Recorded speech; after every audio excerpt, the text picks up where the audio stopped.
your host for MotorWeek, John Davis. Well, hello and welcome again to MotorWeek. We're glad to have you with us. You know, there's not much you can say about Porsche's 911 Carrera that hasn't been said before. It's fast, it's sexy, and highly desirable. But while the accolades may be well-worn and cliched, you can't say the same for the car itself. Because thankfully, Porsche isn't the kind of company to sit back and bask in the afterglow. And that's why the 911 keeps getting better and better. So how much better is this new 2002 911 Carrera? Well, why don't you join us for a few fast laps and find out?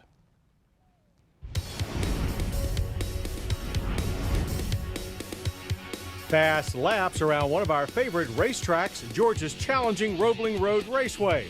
That's where we took this 2002 Porsche 911 Carrera to find out how much of a difference the latest changes bring to this benchmark sports car.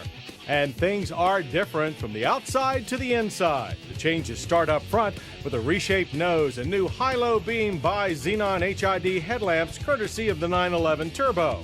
The new front end, besides looking less like the Boxster, provides more efficient airflow to keep the radiator, brakes, and transmission cooler.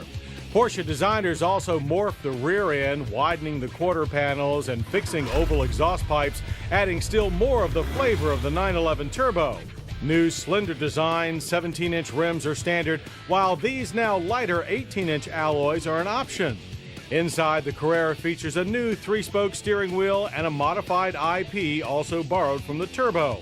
Along with that dash comes a new gauge package that includes a readout for a multifunction trip and diagnostic computer, as well as a new optional audio choice, a superb 12-speaker digital system from Bose. But the most significant changes are not on the exterior or even the interior, but much deeper. The 2002 Carrera rides on a strengthened body structure, which adds rigidity to the already stout 911 chassis, and is powered by an enlarged 3.6-liter version of their now familiar dual overhead cam 24-valve flat-six Boxer water-cooled engine. It now makes 320 horsepower, an increase of 20 horses, and 15 more pound-feet of torque for a total of 273. Besides a new dual-stage intake, crank, pistons, and rods, Porsche has added its VarioCam Plus system, which continuously adjusts valve timing and lift and duration to both smooth and boost the torque curve. Transmission choices are a beefed-up version of last year's excellent 6-speed manual and a more robust 5-speed Tiptronic automatic borrowed from the 911 Turbo. With the larger engine and manual, our test car hit 60 in 5 seconds flat. That's 0.2 of a second faster than last year's 911. The quarter mile ended in 13.5 seconds at 107 miles per hour. The increased power and updated engine controls are especially noticeable when exiting fast corners. The power builds quicker with a more linear feel. There are no steps in the power band, just a steady flow all the way to the red line. Engine characteristics that this year's even lighter, more precise manual shifter allow you to fully exploit. The 911's McPherson strut front and multi-link rear suspension features revised shock damping to cope with more power as well. PSM, the Porsche Stability Management System, is now an even more recommended option.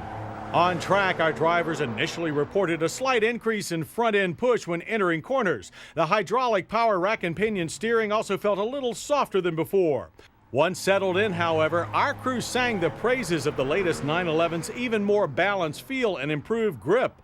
And as the laps rolled by, spoke of establishing a strong connection with a car that, despite its formidable performance, remains easy to drive at high speed. Some did, however, choose to turn the PSM system off, feeling that it kicked in too early and didn't allow them to push the car as hard as earlier models.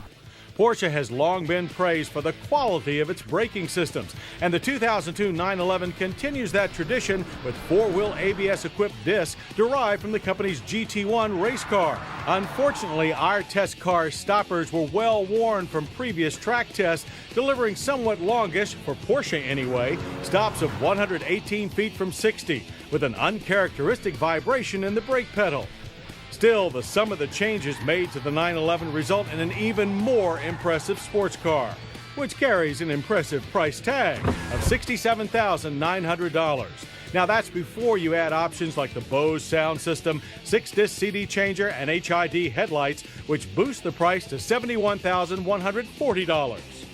And for that not insignificant sum, you get a 2002 Porsche 911 that is even faster, sexier, and yes, while we really didn't think it was possible, even more desirable than before. This is one benchmark that continues to run away from the pack. Do anti-lock